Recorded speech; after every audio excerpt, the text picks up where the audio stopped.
There are moments in life you never forget. For some people, it's the day they say, "I do," or the birth of a child, or maybe the moment they finally stand in the house they've worked their whole lives to buy. For me, it was a sentence. Just 10 words, spoken without care, that cut me down deeper than any fall from scaffolding or injury on a work site ever could. It was an ordinary evening at first. Too ordinary, in fact. The house was quiet in that unsettling way that makes you notice every small sound, the hum of the refrigerator, the steady tick of the old wall clock, the faint creak of floorboards shifting with the change in temperature. I'd spent the day like so many others, bent over wood and steel, my back stiff, my hands stained from labor. After 56 years of life, pain had become as familiar to me as breath. I walked into the kitchen, holding a plate of food I'd just warmed. The smell of roasted chicken clung to the air, mixed with the faint lemon detergent from the sink. My daughter was there, grown now, 32, a woman with a career, a husband, and I thought, every advantage I had worked to give her. She leaned against the counter, her face lit up by her phone screen, the same way she used to lean against me when she was little, asking me to carry her to bed. And then she said it. "The best gift is the day when you're gone." I froze. I didn't drop the plate, though my hands trembled as though the weight of the world sat on them. My ears rang, my heart thudded, and for a moment I wondered if I'd misheard. But I hadn't. She didn't flinch. She didn't laugh as if it were a joke. She didn't even look at me. The words had slipped from her mouth casually, as if I were nothing but a shadow in the room. I felt the floor vanish beneath me. This was the girl I had carried on my shoulders when she was too small to see the fireworks. The same child who once pressed her drawings into my rough hands and said, "Daddy, it's for you." The teenager who cried in my arms the night her first boyfriend broke her heart. I had built her world brick by brick, cut corners in my own life so hers would be smooth. And now she stood before me, dismissing me like I was nothing but a weight dragging her down. I wanted to speak. I wanted to ask why. But my throat was dry, words stuck behind a lump that burned like fire. She walked past me, brushing my arm without a glance, and disappeared into the living room. The faint scent of her perfume lingered, cruel in its softness, and the silence swallowed me whole. I sat down at the table, my plate untouched, and stared at the wood I had varnished with my own hands 20 years ago. Every mark on that table told a story: Sunday breakfasts, birthday cakes, homework assignments spread out in the mess of crayons and pencils. Now those memories felt tainted, stained by 10 words that refused to leave my head. That night I couldn't sleep. I lay awake in the dark, my mind circling back again and again. The best gift is the day when you're gone. I thought of the sacrifices. The years I worked from dawn until long after sunset, missing holidays, missing weekends, just so she could have private schooling, braces, a car at 16. I remembered patching her roof during a rainstorm while she stayed warm and dry inside. I remembered pulling double shifts so I could pay for her college tuition without loans. My life had been poured into hers, drop by drop, until I barely recognized myself. And now? Now I was told my absence would be a gift. By dawn, the ache in my chest had hardened. At first, I thought it was grief. But no, grief is soft, almost merciful. This was sharp, hot, cutting. It wasn't despair, it was resolve. I poured myself coffee and stood by the window, watching the sky shift from black to gray to pale gold. The house looked different in the morning light. I had built it with my own 2 hands from the foundation up. Every wall, every floorboard, every nail told a story. But now those walls seemed to whisper back at me, asking if it had all been worth it. She thought she knew me. To her, I was just an old man, used up, someone she could dismiss with words sharper than steel. But Emily didn't know everything. She never knew about the choices I made when no one was watching, the investments I set aside while everyone else wasted their paychecks, the businesses and properties that grew quietly while I worked construction. She saw only the surface, the tired father with calloused hands. But beneath that surface was someone else. Someone she had never met. As I stood there with the morning sun bleeding across the yard, I realized one thing with a clarity I hadn't felt in years. She wanted me gone. But I wasn't going anywhere. Not yet. They say that some wounds are loud, the kind where you slam a door and shout until your voice breaks, where people look, and the world rearranges itself around the noise. But the wounds that last are the ones that are quiet. They grow like mold behind wallpaper, spreading inch by inch until the whole house smells of rot. The morning after Emily's sentence, I discovered which kind I'd been handed. I tried to move like a man who hadn't been gutted. Pride is a habit you learn the hard way. You keep your chin up because someone taught you to, because that's how bills get paid and how kids are taught not to flinch. I shaved, though the razor nicked me and left a thin, stubborn line of blood along my jaw. I made coffee with more grounds than usual, the bitter smell filling the kitchen, but the taste was flat in my mouth. I folded the paper the same way I always had, flipping to the obituaries out of habit, because when you work construction you keep an eye on who's gone before you, and my hands looked like someone else's, veins raised, spots of age on the knuckles. The thing about pain like that is it doesn't announce itself all at once. You notice small things first, how the floorboard creaks a different way, how the sunlight through the living room window looks off because you're seeing it through a new, angrier lens. I walked into my workshop because that's where I go when I want to think. The scent of sawdust and old varnish was supposed to steady me. I ran my fingers across a piece of pine, feeling the ridges and knots, and the memory came like a punch. There was a summer when Emily was little, maybe 7, and I'd promised her a treehouse.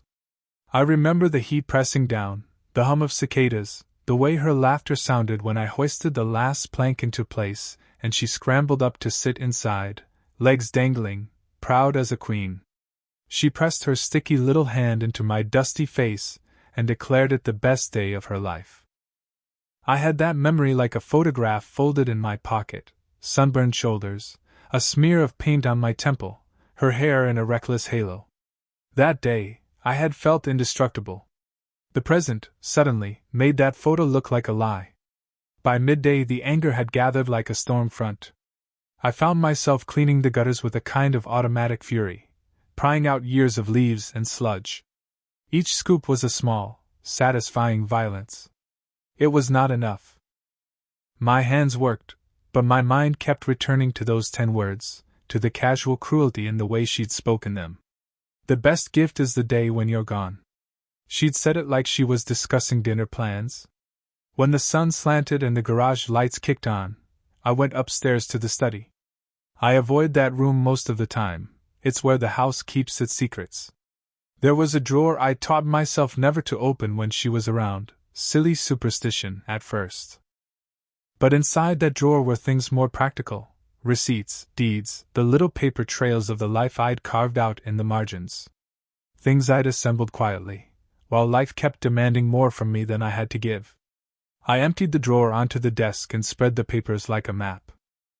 There were property deeds, certificates from investment accounts I'd opened in dead-of-night sessions while she slept, receipts from properties I'd bought and kept out of sight because I didn't want to make a show of wealth.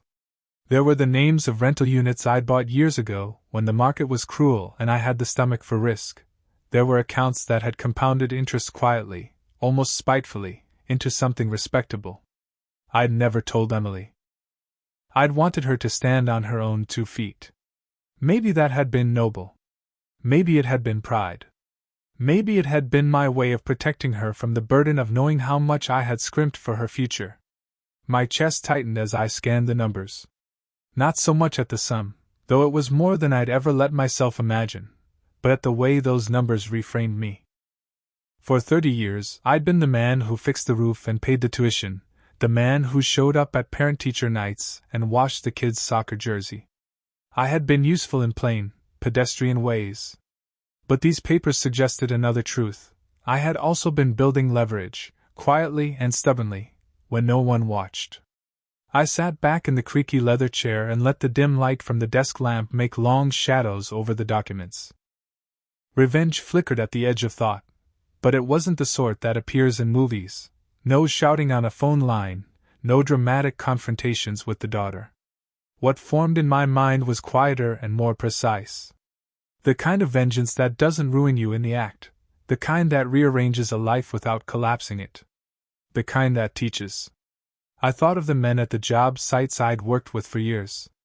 Men who had lost their tempers and their families in one hot-blooded evening. That makes a story for tavern talk, dramatic, satisfying in the howl of it. But I wanted something different. I wanted to remain. I wanted to move through my days as myself, as the man I had always been, and let the consequences of what she'd said land not as a sudden, tragic end, but as a slow, inexorable reveal. I imagined small things first. The polite letters that would begin to arrive, notices about a change in my will, not an accusation, but a factual piece of paper that would make her stop. A quiet restructuring of assets so that the life she thought she owned was more complicated than she realized. Conversations I would have with bankers and lawyers, dry, boring, utterly implacable, that would do more damage than any argument. There would be no yelling, no Instagram posts, no public humiliation. Just facts. Paperwork is a kind of weapon when used by hands that know how to sign. But even as those plans formed, something else settled in me. This wouldn't be cruelty for cruelty's sake. It would be a lesson in consequence, a slow unveiling of how you treat the people who built your life. I was not naive enough to think money would fix the fracture between us. I knew it might make her resent me more or send her running into the arms of a lawyer. Maybe that would hurt. Maybe that was the point. She'd compared my death to a gift. I would show her that my life, present, deliberate, and shaped by choices she had ignored, had a different kind of power. Night fell, and I sat there until the light in the street outside blinked off one by one. The house hummed with the small noises of ordinary living, a refrigerator cycling, the distant murmur of a television in someone else's home. I gathered the papers slowly, folding each one with care, and slipped them back into the drawer. I locked it. The click sounded small, but it had the authority of a gavel. I slept fitfully, finally, not because the pain was gone but because I had a frame for it now. The ache had a direction. It wasn't just loss, it was a fuel. It was something I could spend carefully, methodically. Tomorrow, I decided, I would start by making one call. Not dramatic. Not loud. Practical. The kind of call a man makes when he wants the world to shift and intends to pay for it with the slow patience of someone who's been building for decades. And then I would wait. Watch. Learn the shape of her life from the inside, and decide, in small, irreversible steps, how to answer a sentence that had tried to erase me. There's a saying I once heard on a job site. A man doesn't break when the hammer strikes. He breaks when the cracks have gone unnoticed for too long. I thought about that in the days that followed. Emily's words were the hammer, sure, but the cracks had been forming for years. I just hadn't wanted to see them. On the surface, life went on. I still showed up to the workshop, still tightened bolts and cut lumber, still went through the motions of an ordinary man. But every nail I drove, every board I sawed, felt different. The rhythm of my days had shifted. I wasn't working to provide anymore. I was working to think. The first place my thoughts took me was memory.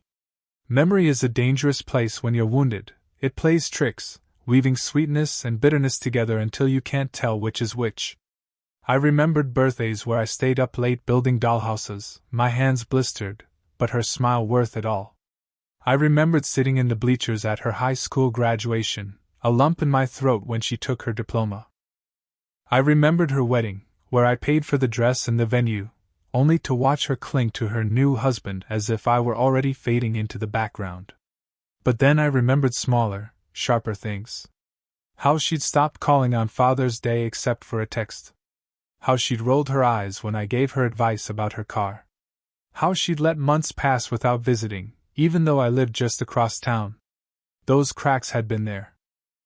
I had just ignored them because fathers are good at forgiving what they shouldn't. By the third night after her words, sleep was useless. I wandered the house like a ghost, each room a reminder of years gone. I stopped in front of the photographs lining the hallway. Emily at 5, holding a stuffed bear. Emily at 12, with braces and a shy grin, Emily at 20, in her cap and gown. My throat tightened, and for the first time in decades, I felt the sting of tears. But I didn't let them fall. Tears wouldn't change anything. What would change things was action. That morning, I made the call I'd been considering. My lawyer, Martin, had been with me for over 20 years. A quiet man with sharp eyes, the kind who noticed details others missed. He'd helped me set up accounts, draft contracts, and, most importantly, keep things discreet. When he picked up the phone, his voice carried that measured calm that always made me feel like things were under control. "Martin," I said, my voice steadier than I felt. "I want to make some changes." We met later that afternoon in his office, a small, wood-paneled room filled with the smell of old books and leather. I laid out my intentions, restructuring assets, adjusting beneficiaries, making sure certain properties weren't so easy to trace. He didn't ask why, not directly.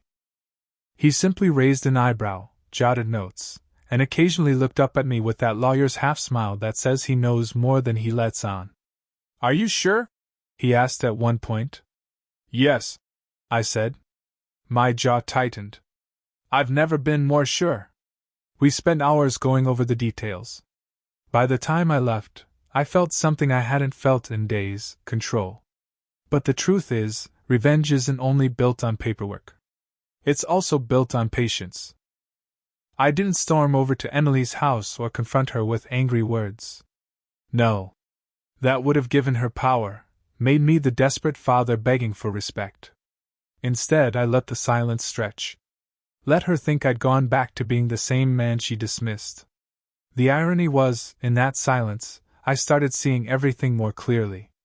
I noticed the way her husband, Michael, looked at me whenever we crossed paths, respectful, almost cautious, as if he knew something Emily didn't. I noticed how neighbors greeted me warmly, while Emily barely glanced my way. It dawned on me that the problem wasn't the world, it was her. And that realization was freeing. One evening, I stood at the window watching the sun dip behind the trees, the sky bleeding orange into purple. For the first time since her words, I felt calm. The anger was still there, but it wasn't wild anymore. It was sharp, focused. Like a blade honed on a whetstone. She thought the best gift would be my absence. She had no idea what my presence was about to become. People think revenge is born in a single burst, like lightning splitting the sky. But the truth is, at least for me, it came more like a slow thaw. The ice inside me didn't crack all at once, it melted drop by drop, each one carrying something sharp. That's how it felt in the days after I went to see Martin, my lawyer. I didn't walk out of his office with fireworks in my chest. I walked out with something steadier, heavier, a plan. From that point on, the ordinary world looked different. The morning coffee I brewed wasn't just a habit anymore, it was a chance to sit, sip slowly, and map out the invisible chessboard between me and my daughter. Each sip tasted bitter, but it sharpened me. When Emily called in one of her clipped, obligatory check-ins, I answered with calm politeness. I didn't let the edge in her voice sting me anymore. I just filed it away, another note in the ledger I was building in my head. Michael, her husband, was a different story. The man carried himself with the stiffness of someone who suspected things but didn't want to say them out loud. When he shook my hand at family dinners, he held it longer than Emily ever held my gaze. His eyes asked questions he didn't dare speak. How much do you still control? What don't we know about you? I let him wonder. Let him stew in the mystery. One evening, restless, I drove past their house, the one I had handed over, with a sense of pride that now felt like a knife turned in my gut. The porch light glowed warmly, the shutters freshly painted, a shiny new SUV in the driveway. The yard was manicured, better than I had ever kept mine. My jaw clenched as I sat at the stop sign across the street. Every plank in that house, every square foot of drywall, every coat of paint had been made possible because I put in decades of sacrifice. I'd thought I was gifting them stability. Now I saw it for what it was, entitlement dressed up as gratitude. I didn't stop. Didn't knock on the door. I just sat there long enough to etch the image into memory, then drove home with my knuckles white against the steering wheel. The next morning, I returned to Martin's office. The air inside smelled of leather and old books, the kind of smell that clings to rooms where decisions outlive the men who make them. He greeted me with a firm handshake and gestured toward the neat stack of folders on his desk. "We can begin moving the properties into a trust," he said, adjusting his glasses. "This will protect them, and keep the details quiet." "Do it," I said without hesitation. He raised an eyebrow. "You've always been cautious, deliberate. What changed?" I leaned forward, folding my hands on the desk. "Let's just say someone reminded me of the value of control." For a moment he studied me, his eyes sharp. He was too professional to pry, but I could tell he understood more than he let on. He nodded and began scribbling notes, sliding forms toward me for signatures. Each page I signed felt like another stone set in the foundation of something bigger than myself. "Once these are processed," Martin said, tapping the folder, "very few people will know what you hold. Even fewer will know what you intend to do with it." "That's exactly how I want it," I replied. When I left his office, the late afternoon sun was bleeding across the horizon, and the city hummed with its usual indifference. But inside me, there was no indifference. There was clarity. That night I sat in my study with the papers still fresh in my mind. The desk lamp cast long shadows across the room, and the house hummed with quiet, refrigerators cycling, pipes settling, the low creak of timber. I stared out the window at the stump of the old oak where Emily's treehouse once stood. That treehouse had been a monument to her childhood, to my devotion. Now all that remained was the stump, weathered gray and hollow at its center. It struck me then, the treehouse was gone, but the stump remained. Useless to anyone who didn't know what it once carried. That was how Emily saw me, hollow, in the way, just waiting to be cut down further. But she was wrong. I wasn't the stump. I was the man who built the treehouse, who hammered nails in the heat until sweat blurred my vision, who climbed down that ladder covered in sawdust and grinning like a fool when she squealed with joy. That man hadn't disappeared. He had simply been underestimated. And that was about to change. The neighbors still waved at me. Clients still called me, sir, with respect. Strangers still held doors open. The world still saw me. Only my daughter didn't. And that made her words sting more than anything else. But it also gave me focus. If she wanted to erase me with her tongue, I would redraw myself in bolder lines. Quietly, methodically, until the day came when she couldn't ignore me even if she tried. She thought the best gift would be the day I was gone. What she didn't realize was that my presence was the gift, and soon, she would understand exactly what kind of gift that was. People believe revenge is about the other person. That it's a weapon you sharpen to wound them, to make them bleed as you bled. But I was beginning to learn that revenge is also about yourself. It's about reclaiming the pieces you gave away too freely, about refusing to let someone else define your worth. Every step I took now wasn't just about Emily. It was about proving to myself that I still mattered. The changes with Martin were only the beginning. The paperwork sat in his hands now, waiting for signatures, stamps, approvals that would shift the ground beneath my daughter's feet without her even knowing. But while those legal gears turned, I needed something else, something tangible, something that reminded me each day that I was not the hollow man she imagined. So I went back to the workshop. The air inside carried the familiar scent of sawdust and oil, the same smell that had clung to my clothes since I was a boy working odd jobs. The workbench was littered with scraps of wood, dull pencils, and old blueprints. For years I had built things for others, houses, decks, cabinets, always practical, always for a purpose outside myself. That day, I decided to build something for me. It started small. A box. Nothing more. Solid oak, polished smooth, fitted with brass hinges. Inside, I began to place copies of the documents Martin had drawn up. Deeds. Account statements. Titles. Each page went in carefully, as if I were laying bricks in a wall. This was no ordinary box. It was my insurance, my proof, my reminder that I was more than the man my daughter dismissed. At night, when the house grew quiet, I sat with that box open in front of me. I ran my fingers over the pages, tracing the numbers, letting them whisper back my worth. Emily didn't know about this. To her, I was just her old father, waiting to disappear. But the truth sat right there in brass and oak, undeniable. Meanwhile, Emily carried on as if nothing had happened. She stopped by once to drop off a bag of groceries, cheap pasta, a carton of milk, and acted as though it were some grand gesture. "Thought you could use these," she said lightly, placing the bag on the counter without meeting my eyes. I thanked her, but inside I boiled. Not because I needed her charity, I didn't, but because she thought I did. Michael came in behind her, nodding politely, his eyes darting around the kitchen. I caught him glancing at the box on the table. His gaze lingered a moment too long, and I slid it shut, locking it with a small brass key. His jaw tightened, almost imperceptibly. That was the first time I realized he suspected more than he ever said. That night, lying awake, I thought about Michael.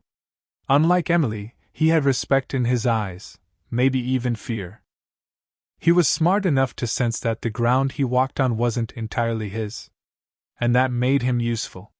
Not yet, but eventually. The days blurred together, each one sharpening my resolve. I went through the routines: coffee in the morning, work in the shop, quiet dinners alone, but beneath it all was a steady hum, the knowledge that change was already in motion. Revenge, I discovered, isn't one grand gesture. It's a series of small, deliberate steps, each one laid carefully, until the path behind you is unmistakable. One evening, I drove again past Emily's house. Lights glowed in the windows, laughter spilling faintly into the night air. I parked down the street, engine off, and sat in silence. Through the glass I saw her, wine glass in hand, head thrown back in a laugh that didn't sound like the little girl I used to know. It wasn't just distance anymore. It was something harder, something that told me she had decided I was no longer necessary in her story. I sat there a long time, watching, until the laughter faded and the lights dimmed.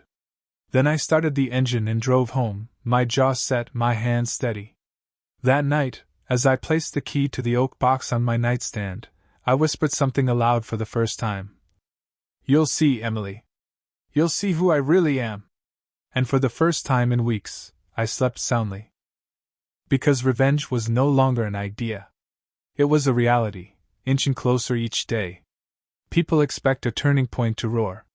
They imagine a man slamming fists on a table, shouting, making a scene. But in reality, mine arrived with nothing more dramatic than a phone buzzing against the kitchen counter on a Thursday morning. I wiped my hands on a rag. Grease from an old lawnmower had left black stains that no amount of soap could scrub away, and answered. Emily's name flashed on the screen. For a moment, I let myself believe it might be different this time. Maybe she'd call to check on me. Maybe she'd soften. Maybe she'd remember I was her father. But her voice came brisk and practiced, like a business call. "Dad," she said, "Michael and I are thinking of finishing the basement. It could add a lot of value to the house. We were hoping you could help with some of the costs. Just a small loan." A small loan. Her words thudded in my chest. I leaned against the counter, staring out the window at the yard I had mowed myself for 30 years. The grass shimmered faintly with dew, the old oak stump still standing in the corner like a ghost of the treehouse I once built for her. I stayed silent a moment too long. Emily sighed. "Dad, it's not that much. We'd pay you back, of course." I almost laughed. Pay me back. The car I gave her at 16, the tuition checks I wrote without blinking, the house itself, had any of that been repaid? No. And yet here she was, talking as if she were doing me a favor by promising. "What kind of number are we talking?" I asked, my voice flat. 30. Maybe 35. $35,000. To her, it was a casual request. To me, it was another cut, another reminder that she didn't see me as a man anymore. Just a wallet on legs. "I'll think about it," I said finally. She exhaled sharply, the sound full of impatience. It would really help us out, Dad. We want to do this before winter. I ended the call with a polite word, but my hand was trembling when I set the phone down. Not from weakness. From clarity. That phone call wasn't just a request. It was proof. Proof that in her eyes I was no longer her father, no longer a man with pride or history or sacrifice. I was just a line of credit. That afternoon, I went into the study. I unlocked the oak box and spread the papers across the desk. Deeds, account statements, investment reports. They stared back at me like silent witnesses. Every number was a reminder of the truth she didn't know. To her, I was disposable. But here, in black and white, was proof that I could change her life, or take it apart, without raising my voice. I picked up the phone again, but this time I didn't call Emily. I called Martin. Draft the papers? I told him. He didn't need me to explain. His silence on the other end was heavy, deliberate. Then, understood. That night, I drove to their neighborhood. The new SUV gleamed in their driveway under the streetlight, polished to a shine. Through the window I saw movement, Emily in a soft sweater, glass of wine in hand, laughing. Michael stood near her, head bent toward a laptop, papers spread across the table. They looked comfortable. Secure. As if the house was theirs by right, not a gift I had bled decades to provide. I sat there a long time in the car, engine off, my breath fogging the windshield. Each minute sharpened the thought that had been simmering since the phone call. They believed their lives were built on their own efforts. They had no idea they were standing on ground that belonged to me. 2 days later, Michael came by. Alone. He stood at the doorway awkwardly, hands shoved deep in his pockets. "Emily's busy," he said, though I hadn't asked. "Thought I'd stop in, see how you're doing." We sat at the kitchen table, mugs of coffee between us. He asked questions carefully, about my health, about work, about whether I'd thought about slowing down. His eyes kept drifting toward the study door, where the oak box sat locked. "You've managed well," he said at last, almost to himself. I met his gaze. "Better than most think." Our eyes held for a long moment, and I saw it again, that flicker of respect, or maybe fear. He knew there was more to me than Emily had told him. He just didn't know how much more. When he left, the silence of the house wrapped around me like a cloak. I walked into the study, unlocked the box, and held the brass key in my palm. Small. Ordinary. Yet it carried the weight of my entire life. As I placed it back on the desk, I whispered the words I had spoken before, but this time they came with a new certainty. "You'll see, Emily. You'll see who I really am." And for the first time in weeks, I slept through the night. Because the line between patience and action had finally been crossed. Some battles are fought with swords, others with silence. And in those weeks after Emily's phone call, I discovered silence was the sharper weapon. I stopped reaching out. No more casual check-ins, no more texts to see if they needed anything. I let the air between us thicken, and at first, Emily seemed almost relieved. She didn't come by, didn't call. Days slipped into weeks, and I knew she was thinking, "Good. He's finally learning to disappear." But she was wrong. I wasn't disappearing. I was preparing. Each morning I brewed my coffee and sat at the kitchen table with Martin's latest updates. Legal documents arrived in neat envelopes, and I reviewed them slowly, methodically, before placing them into the oak box. With every new deed and statement, the box grew heavier. To anyone else it was just brass and oak, but to me, it was armor. Proof that my presence carried weight, whether my daughter chose to see it or not. Still, the father in me hadn't vanished completely. Some nights, I'd wander the hallway and pause at the framed photographs. Emily at 6, gap-toothed and radiant, clutching a teddy bear. Emily at 12, braces gleaming under the gymnasium lights. Emily at 20, in her cap and gown, pride glowing in her eyes. My chest ached looking at them. Love doesn't evaporate, no matter how much disrespect you endure. But every time I felt my resolve weaken, I heard her voice again. The best gift is the day when you're gone. And the fire hardened inside me all over again. One Sunday afternoon, the silence broke. My doorbell rang, and there they were, Emily and Michael, standing on my porch with smiles too polished to be real. "Dad!" Emily chirped, stepping inside before I could answer. She carried a glossy brochure in her hand. "We wanted to show you the plans for the basement. You'll love it." Michael followed, quieter, his eyes scanning the house like he was searching for something. We sat in the kitchen. Emily spread brochures across the table, tile samples, lighting options, drawings of a media room. Her voice rose with excitement as she gestured to each page. "It's going to be amazing," she said. "A real family space. And of course, it'll add a lot of value to the house." "The house I gave you," I thought but kept silent. Michael cleared his throat. "We're still figuring out the budget," he added carefully. Emily brushed him off with a wave of her hand. "Dad, this is the kind of thing you'd want to help with, right? It's still your house, after all." Her words stumbled, too late to pull back. "My house?" I asked, my voice low, steady. The room froze. Emily's face paled. Michael shifted uncomfortably, his eyes flicking between us. "I meant," Emily stammered, her hands fluttering over the brochures. "I just meant you've always, cared about it." I leaned back, folding my arms. I didn't say another word. The silence stretched, heavy as lead. Michael tried to cover. "What Emily means is that it was your gift. And we appreciate it. We just thought, if you wanted to be involved." But the damage was done. She had said what she really thought. That the house wasn't mine anymore. That I was just a relic attached to its foundation. They left soon after, Emily avoiding my eyes, Michael offering a curt nod that carried more apology than his wife's entire visit. When the doors shut behind them, I walked straight to the study. I unlocked the oak box, spread the papers across the desk, and stared at the deeds until my vision blurred.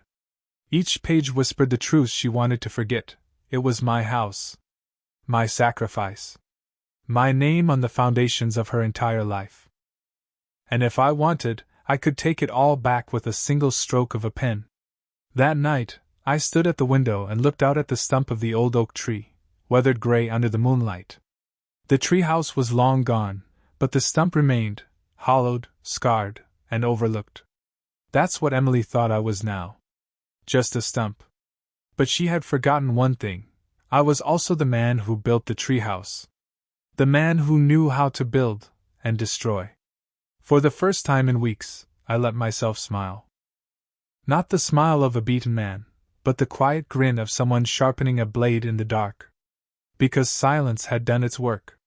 Emily thought I was fading, but really, I was waiting. And when the time came, she wouldn't just remember me. She would never be able to forget. People imagine revenge is a single strike, a dramatic scene where the wronged man finally lashes out. But real revenge isn't one act, it's a chain of moments. Small, ordinary situations where people reveal who they really are. By then, I had started collecting those moments the way a hunter lays traps. It began with an invitation. Emily called on a Tuesday afternoon, her tone light, rehearsed. "Dad, we're having a little dinner Saturday. Just family. You should come." Her voice carried the same detachment it always did, as if she were doing me a favor. Still, I agreed. Silence was powerful, yes, but sometimes you needed to let people speak in front of witnesses. Sometimes the cruelest words come when someone thinks everyone will laugh along. That Saturday, I polished my shoes, ironed a shirt, and drove across town. Their house, my house, looked almost smug under the porch lights. Cars crowded the driveway, the sound of music and laughter spilling out as I approached. I stepped inside, and for a split second, the chatter dimmed. Eyes flicked toward me, then away. Emily greeted me with a quick hug, Michael with a firm handshake, and then I was ushered to the dining room. The table was set with more food than anyone could eat: roast beef, potatoes glistening with butter, bottles of wine breathing on the sideboard. Relatives filled every chair, voices overlapping, stories bouncing around the room. I sat at the far end, half in shadow, sipping water while I listened. At first, it was harmless. Emily's cousin bragged about a new job. An uncle told the same hunting story for the 10th time. Then came the moment. Emily, glass of wine in hand, leaned toward her cousin and laughed. "Well, you know, Dad. He's basically retired now. Just puttering around." The words stung more because of how casually she said them, as though they were obvious, undeniable. Laughter rippled around the table, polite chuckles from people who didn't know what else to do. I set my glass down slowly. Retired. Puttering. That morning I had signed documents worth more than everything on that table combined. That very day I had made decisions that would shape Emily's future without her even knowing it. And here she was, reducing me to a man past his usefulness, a prop at the end of the table. I didn't answer. Didn't defend myself. I just watched her, let her words hang in the air. Later, when dessert had been cleared and guests began leaving, I stood in the hallway putting on my coat. Michael lingered, his eyes serious. "She doesn't mean it the way it sounds," he said quietly. I raised an eyebrow. "Doesn't she?"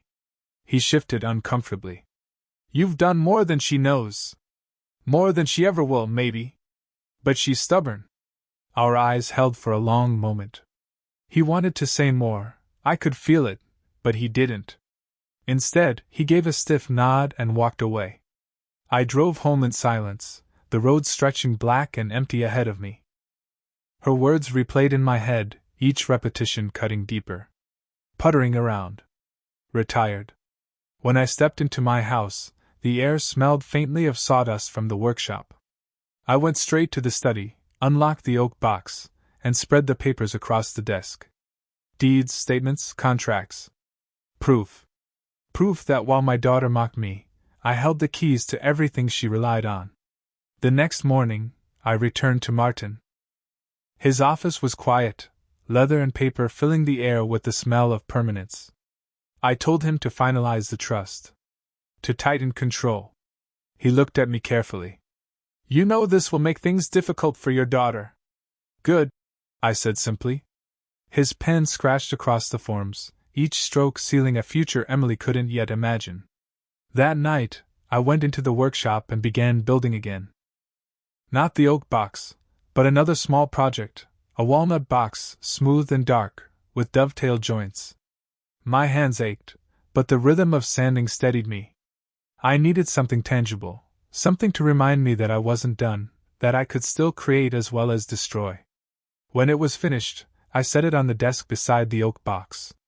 2 boxes side by side. One full of secrets, the other empty but waiting. Together they whispered the truth. I was still here. Still building. Still dangerous if crossed. As I walked the hallway that night, I paused again at the photographs of Emily growing up. For years they softened me. But now, looking at them, I felt something different. Acceptance. The little girl in those pictures was gone. The woman she had become had no use for me except as a source of money and a target for ridicule. At the dinner table, in front of family, she had dismissed me. But soon enough, in front of family, she would learn just how wrong she was. Because silence was no longer just a weapon. It was the drumbeat of a storm she couldn't yet see. People imagine revenge as a single blow. A shout, a slammed door, a moment that splits a life in two. But I'd learned it worked better in pieces, small strikes, like tapping a wedge into wood until the crack runs deep enough for the whole thing to split. By the time Emily called me again, the wedge was already deep. It was late evening. The kitchen smelled of coffee grounds and lemon cleaner, the lamp above the sink throwing a pool of warm light over the counter. My phone buzzed, her name flashing. I let it ring longer than usual before picking up. "Dad," she said, her tone clipped, already impatient. "I wanted to follow up about the basement. We're meeting with contractors next week. We really need to know how much you're willing to help." I stared out the window, at the dark yard and the faint shape of the old oak stump. "You said you had it covered." She sighed sharply, the sound of someone swatting away a fly. We do. But it would go faster with your support. And honestly, Dad, it's an investment in the house. Your house, remember? Her voice caught slightly on the word, but she pressed on, confident, entitled. I let the silence drag, then said evenly, I'll think about it. That's what you said last time. She snapped.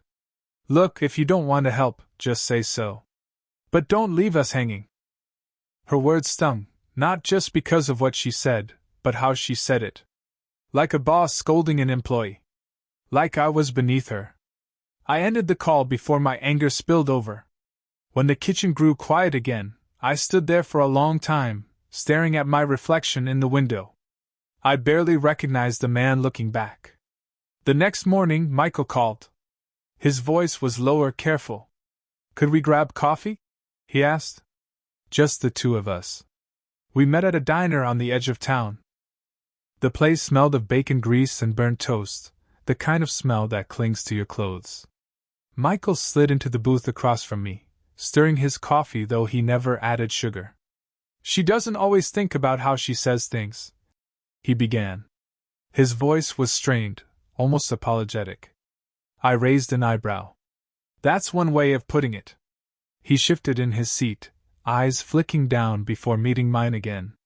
I just want you to know, I see what you've done. For her. For us. More than she says? More than she maybe even realizes. There it was, the crack. Respect. Or maybe fear. She doesn't know everything, does she? He asked carefully. I leaned back, folded my arms. What do you think? He held my gaze for a long moment, then looked down at his coffee, the spoon clinking softly. I think you've built more than she can imagine. I didn't answer. But inside, something shifted. Michael might not be my ally, but he wasn't blind either. He saw enough to know that I wasn't the hollow man his wife made me out to be. That afternoon, I called Martin. It's time, I told him. Within days, the papers moved. Quiet transfers, silent adjustments. The trust tightened its grip. On paper, Emily and Michael still lived in that house. But in truth, its foundation had shifted back under my control. Without my signature, nothing could be sold, borrowed against, or remodeled. I didn't announce it. I didn't warn her. That was the beauty of it. She'd find out not from me, but from a banker frowning at paperwork, or a contractor shaking his head when the permits didn't line up. The silence itself would be the blade. That evening, I drove past their house again. Lights glowed in the basement windows, silhouettes moving inside. They thought they were preparing to build a future. I parked down the street, engine off, watching the scene play out through the glass. A laugh drifted faintly into the night, muffled by distance. I whispered to myself, let them laugh. Back at home, I unlocked the oak box, spread the documents across the desk, and set the walnut box beside it. The oak box was heavy with proof of who I had always been. The walnut box was still empty, waiting for the next chapter. Together, they reminded me that I wasn't done. Not yet. Emily thought the best gift would be the day I was gone. But soon she would discover the truth. My presence was the gift she couldn't afford to lose. And when the silence finally cracked, it would be her laughter that went quiet first. Revenge doesn't always arrive with fireworks. Sometimes it shows up on an ordinary morning, carried on the edge of someone else's panic. It was a Tuesday when the call came. My phone rattled across the table, and when I answered, Emily's voice nearly split my ear. Dad, what the hell did you do? I let her words hang. The silence made her feel it. The bank, she hissed. They said we can't move forward with the loan. The contractor says the permits are blocked because of the trust. They told me you hold control. They said nothing happens without your signature. Is that true? Did you do this? I stood by the kitchen window, watching morning light stretch across the yard. I protected what's mine, I said calmly. Her breath caught. For once, she didn't have a sharp reply ready. Then, you're punishing me. No, I said steady. I'm teaching you.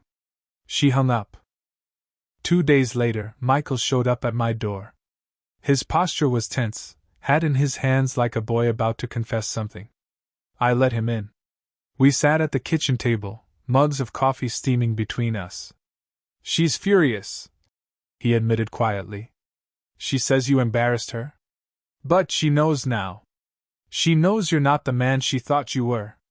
I studied him. His voice carried a weight Emily's never did: respect. Maybe even fear. "You knew," I said. He nodded slowly. "Not all of it. But enough. I always suspected. You've built more than she ever tried to see."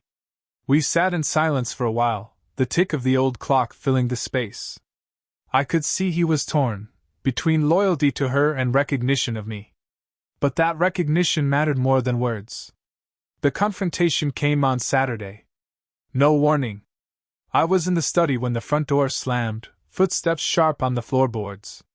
Emily stormed in, eyes blazing. She slapped a stack of contractor papers onto the desk, scattering them across my documents. "You humiliated me," she hissed. "In front of strangers. In front of Michael. Do you know what that felt like?" I leaned back, folding my hands over the oak box. "No. But I know what it felt like to be told my best gift would be the day I was gone." She flinched. For the first time, the words seemed to land. Her bravado cracked. "This isn't fair," she spat. "You're holding everything over me, like some punishment." I stood slowly, walked to the window. Outside, the stump of the old oak sat in the yard, gray and hollow. "No," I said. "I don't need to punish you. I just stopped pretending I was disposable." She blinked, thrown off by my calm. "So what now? You dangle it forever? You keep me on a leash?" I turned back to her. "No. You keep yourself on that leash. Every time you treat someone like they don't matter, you put the collar around your own neck. I just made sure you could feel it." Her jaw tightened. For once, she had no quick retort. Michael, standing in the doorway, finally spoke. His voice was low but steady. "He's right." Emily's head snapped toward him. "What?" Michael's eyes didn't leave mine. "He's right. You never wanted to see him. You never wanted to see what he built. Now you don't have a choice." For a moment, the room was silent except for Emily's ragged breathing. She looked between us, fury and something else, fear, flickering in her eyes. Then she turned and stormed out, the slam of the door rattling the frame. Michael lingered a moment longer. His eyes met mine, and for the first time, he gave a short nod. Not pity. Not apology. Respect. Then he left. That night, I sat in the study with both boxes before me, the oak box heavy with proof of my life's work, the walnut box still empty but waiting. I ran my fingers along their smooth edges, feeling the grain, the weight. Emily had thought my absence would be the best gift. She had said it with such certainty, dismissing me like an old stump left in the yard. But now she knew. My presence wasn't just a shadow to be tolerated. It was the foundation she stood on, the roof over her head, the silence that could stop her laughter mid-breath. Revenge, in the end, wasn't about tearing her life apart. It was about making myself impossible to erase. And when that final day does come, long from now, when I truly am gone, she won't remember the emptiness. She'll remember this moment. She'll remember the father she underestimated, the man she mocked, the presence she tried to cast aside. And she'll know the truth. The best gift was never my absence. It was my presence, unyielding, undeniable, unforgettable. That was my story. Now I'd like to hear yours. Share it in the comments below.